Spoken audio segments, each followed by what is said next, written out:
Hello friends, എല്ലാവർക്കും സ്വാഗതം പുതിയ വീഡിയോയിലേക്ക്. ഇന്ന് ഞാൻ വന്നിട്ടുള്ളത് വളരെ വെറൈറ്റി ആയിട്ടുള്ളൊരു സോയാബീൻ ഡിഷായിട്ടാണ്. നല്ല ക്രീമി ഗ്രേവിയോട് കൂടിയിട്ടുള്ള സോയാബീൻ ബദാം മസാലക്കറിയാണ് കേട്ടോ ഇന്ന് ഇവിടെ ഉണ്ടാക്കാൻ പോകുന്നത്.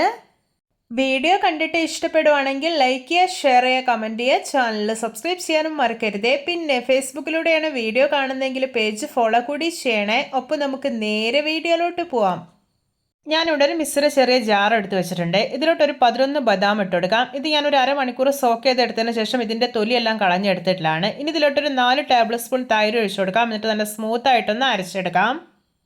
ഇപ്പോൾ ഇത് നല്ല സ്മൂത്തായി തന്നെ അരച്ചെടുത്തിട്ടുണ്ട്. ഇനി ഇതൊന്ന് മാറ്റി വയ്ക്കാം. ഞാനിവിടെ ഒരു പാൻ നന്നായിട്ട് ചൂടാക്കി എടുത്തിട്ടുണ്ട്. ഇതിലോട്ട് 2 ടേബിൾ സ്പൂൺ ഓയിലും 1 ടേബിൾ സ്പൂൺ നെയ്യും ഇട്ട് കൊടുക്കാം. ഇനി ഇതിലോട്ട് മീഡിയം സൈസിലുള്ള 2 വലിയ ഉള്ളി അരിഞ്ഞത് ഇട്ട് കൊടുക്കാം. എന്നിട്ട് ആവശ്യത്തിന് ഉപ്പ് കൂടി ചേർത്തിട്ട് നല്ല പോലെ ഒന്ന് വഴറ്റിയെടുക്കാം. ഇപ്പോൾ ഇതാ ഉള്ളി അത്യാവശ്യം വഴന്ന് കിട്ടിയിട്ടുണ്ട്. ഇനി ഇതിലോട്ട് ഒരു തക്കാളി അരിഞ്ഞത് ഇട്ട് കൊടുക്കാം. ഇനി ഇതിലോട്ട് 3 പച്ചമുളക്, ഒരു കഷ്ണം ഇഞ്ചി, 8 അല്ലി വെളുത്തുള്ളി ഇതെല്ലാം കൂടി ചതച്ചെടുത്തിട്ടുള്ളതാണ്. അതുകൂടി ചേർത്തിട്ട് വഴറ്റിയെടുക്കാം. ഇനി ഇതിലോട്ട് മസാലപ്പൊടികൾ ചേർക്കാം. 2 ടീസ്പൂൺ മുളക് പൊടി, 1 ടീസ്പൂൺ മല്ലിപ്പൊടി, 1/2 ടീസ്പൂൺ മഞ്ഞൾപ്പൊടി, 1 ടീസ്പൂൺ ചിക്കൻ മസാല ഇതെല്ലാം ചേർത്തിട്ട് നല്ലപോലെ ഇളക്കി യോജിപ്പിച്ചെടുക്കാം. ഇനി ഇതിലോട്ട് 1/2 ഗ്ലാസ് വെള്ളം ഒഴിച്ചു കൊടുക്കാം. എന്നിട്ടൊന്ന് മിക്സ് ചെയ്തെടുക്കാം. ശേഷം ഇത് അടച്ചു വെക്കുകയാണ്. നല്ലപോലെ ഒന്ന് തിളച്ച് കുറുകി വരട്ടെ. കറി തുറന്നു നോക്കുകയാണ്. കണ്ടോ, നന്നായിട്ട് തിളച്ചൊന്ന് കുറുകി വന്നിട്ടുണ്ട്. ഇനി ഇതിലോട്ട് സോയാബീൻ ചേർത്ത് കൊടുക്കാം. ഞാനിവിടെ ഒരു ബൗളിൽ ഒരു 1/4 ഭാഗത്തോളം സോയാബീനാണ് എടുത്തിട്ടുള്ളത്. ഞാനിതൊന്ന് തിളപ്പിച്ചെടുത്തതിന് ശേഷം തണുത്ത വെള്ളത്തിലിട്ടൊന്ന് നന്നായിട്ട് പിഴിഞ്ഞെടുത്തിട്ടുള്ളതാണ്. ഇനി ഇത് നല്ലപോലെ ഒന്ന് ഇളക്കി യോജിപ്പിച്ചെടുക്കാം. ഇനി ഇതൊന്ന് അടച്ചു വെക്കുകയാണ്. സോയാബീനൊക്കെ ഒന്ന് കുക്കായി വരട്ടെ.